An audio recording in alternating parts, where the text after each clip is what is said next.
First of all, I do want to thank obviously all the media for coming out today. You guys have been great on this story, but I particularly want to thank our partners that are with us in this meeting. It was a great exchange of ideas. I believe the administration and the governor's office will be taking back things to Beacon Hill that they think are tangible, that can make a difference in safety. Inside the room were the department heads for the city of Fall River. We had representatives from Senator Markey's office, Senator Warren's office, our Congressman Jake Auchincloss. Our local state delegation was also well represented with Representative Willett, Fiola, Sylvia, and Senator Michael Rodrigues. All have been here from day one to try to help to improve safety in the Commonwealth of Massachusetts in spite of a horrific tragedy that occurred in the city of Fall River. I'm not going to talk today. I'm going to introduce my good friend, Governor Healey. We were on the phone last night at probably about 9 o'clock at night trying to get property out of one of the rooms at the Gabriel House to help a tenant. That's how involved she's been from the get-go on this. She was here Monday. I probably talked to her 3 or 4 times this week and again last night, and she's down again today. It's the kind of hands-on leadership I like seeing in a crisis, and I can't thank her enough for her interest in ways to improve not only safety in the city of Fall River, but across our state. And again, I want to make sure she gets credit for that, because I believe in my heart of hearts that she really did as much as possible to help the city of Fall River and make it safer going forward with her involvement after this tragedy occurred to all of us on Sunday night. So again, thank you, Governor Healey. Thank you, Mayor Coogan, for hosting us today and for your safety leadership throughout this very difficult time. Thank you to Chair Rodrigues, to Representatives Fiola, Sylvia, and Alette for your continued partnership, your advocacy on behalf of Fall River. I also want to recognize District Attorney Tom Quinn and this team here in Fall River.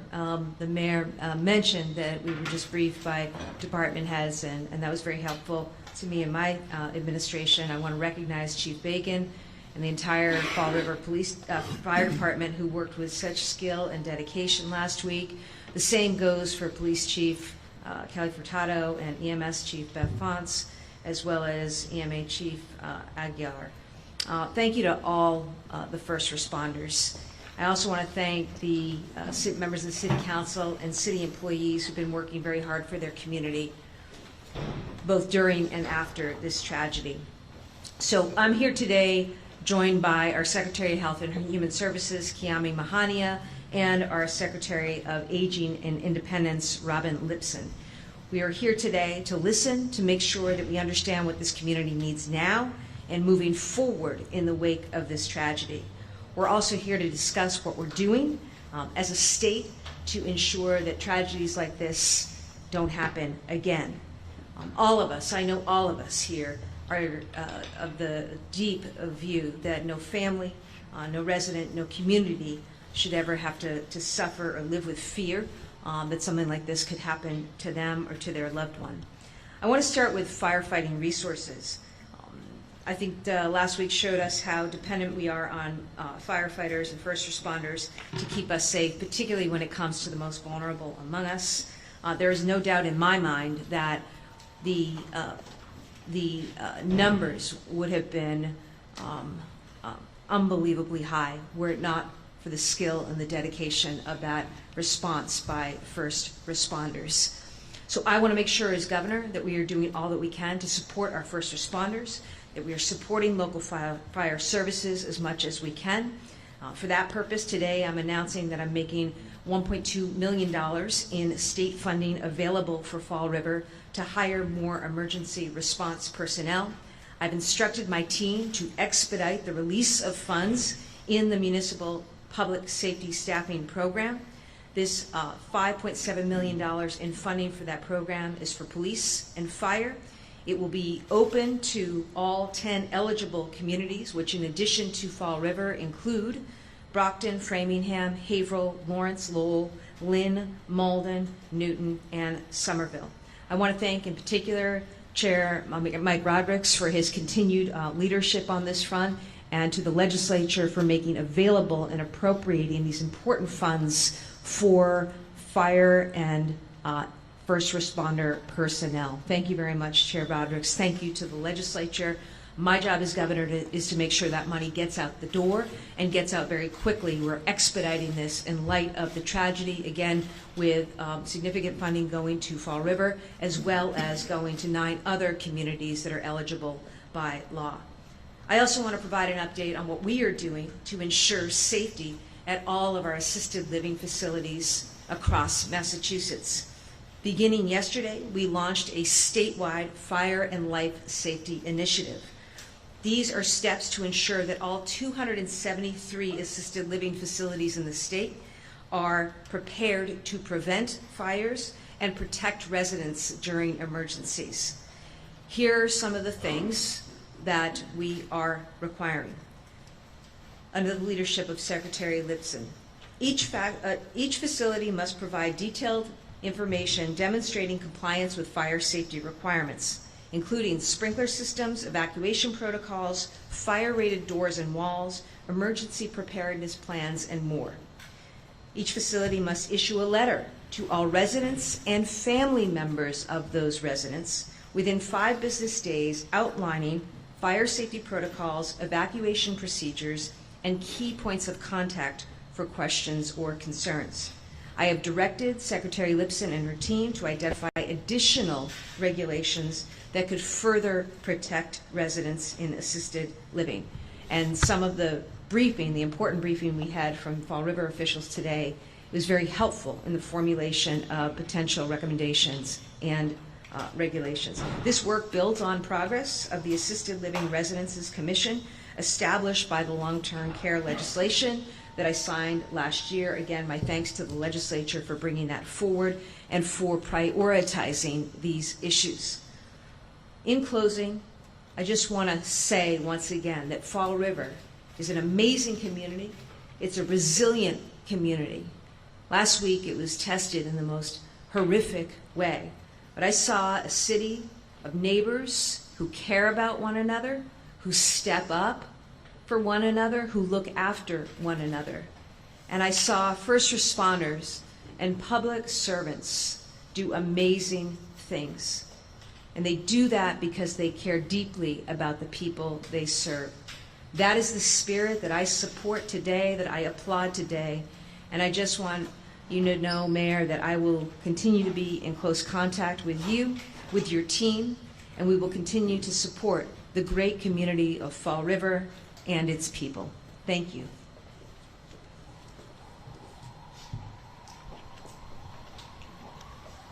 Governor, are you acknowledging? I think we're happy to take any questions on topic. Governor, are you acknowledging that the city did not have enough resources last week by allocating more money? Absolutely not. What I'm doing is underscoring what has always been my commitment to first responders, to public safety. You know, whether as Attorney General or now as Governor, we want to make sure that we are working with the legislature that I know prioritizes this, as seen by the fact that this is money that has been appropriated each year. My job is to make sure that money gets out the door as quickly as possible, and that's what we're doing today for Fall River and for these other communities. We are always going to look, and it is a responsibility of government to take stock and to look at what happened, and are there things that could be done or should be done differently with regard to assisted living facilities or other places that house people, particularly vulnerable residents, and that was an important part of today's convening.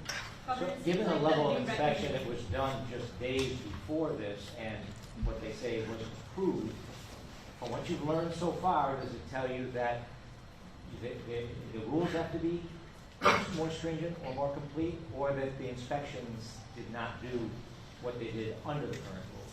No, I can't draw any conclusions about that. And I welcome anybody else's comments here. I know this matter is under investigation by the state agency, the Department of Fire Services. And I think what's important here is that if there are things that could be done, if there are updates that need to be made, either by regulation or by legislation, you've got a team here that is committed to act. And it's not just a team in Fall River. I think that any elected official is ready to work in partnership with others at the state, local, and federal level to make sure that we're doing all that we can to secure and to ensure the public safety of all of our residents. And, assisted living facilities, I mean, many of you have loved ones that you know in people that you care about in these facilities. They're growing. People are living longer.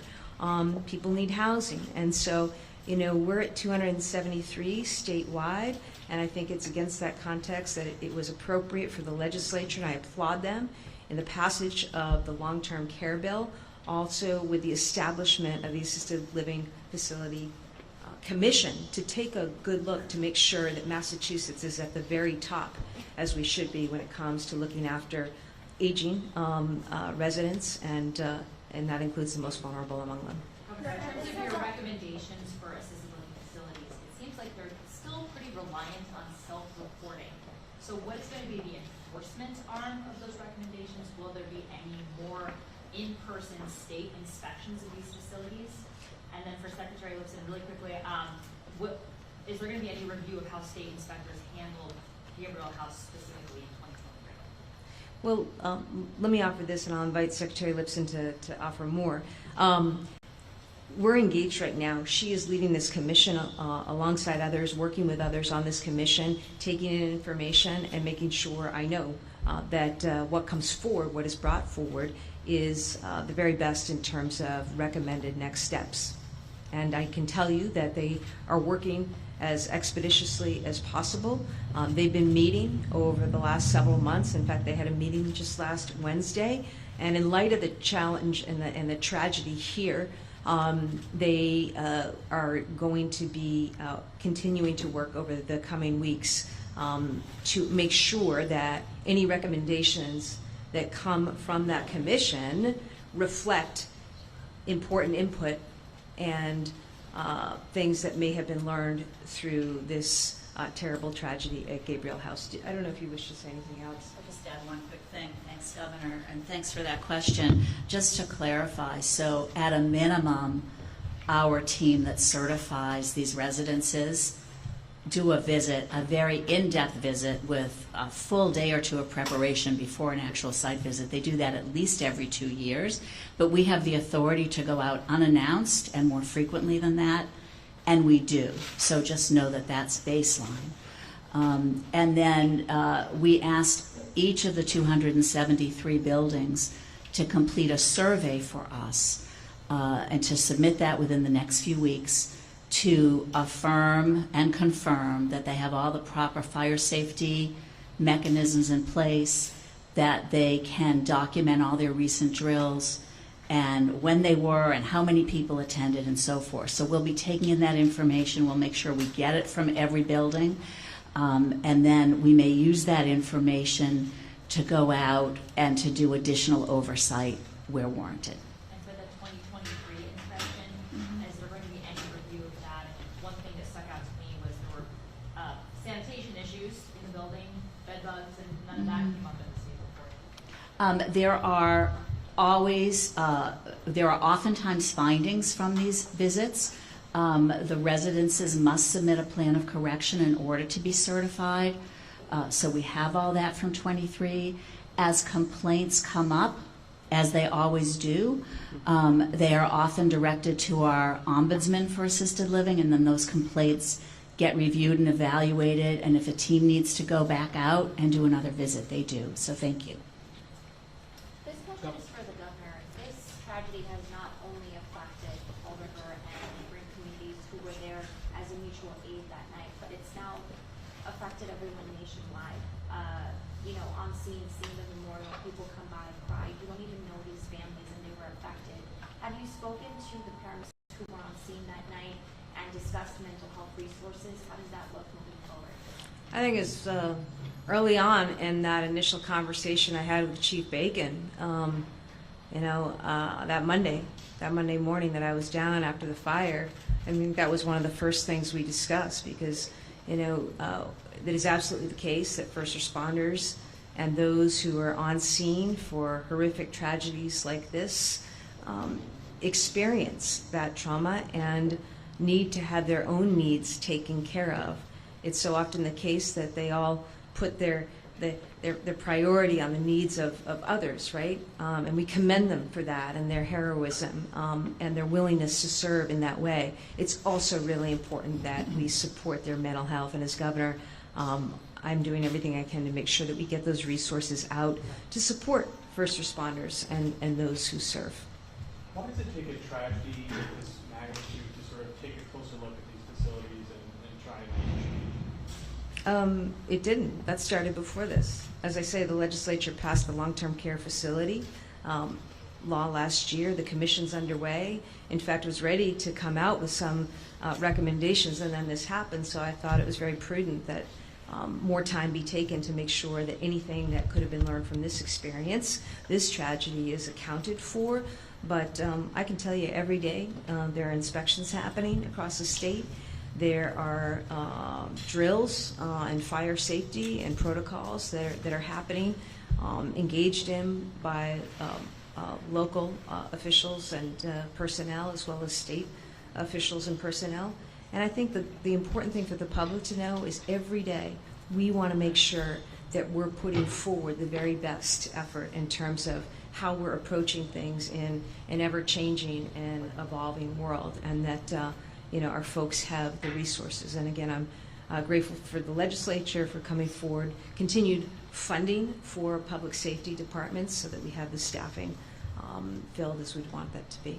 Governor, question to Chief, Fire Chief, perhaps, this new funding, Chief, what does that mean for your department and manpower? So we've committed, as of last week, to staffing all of our engine companies with 4 firefighters, and that funding is going to help us provide that in the short term through overtime, and to start coming up with a financial model to hire sufficient firefighters to not have that reliance on overtime and staff the department properly.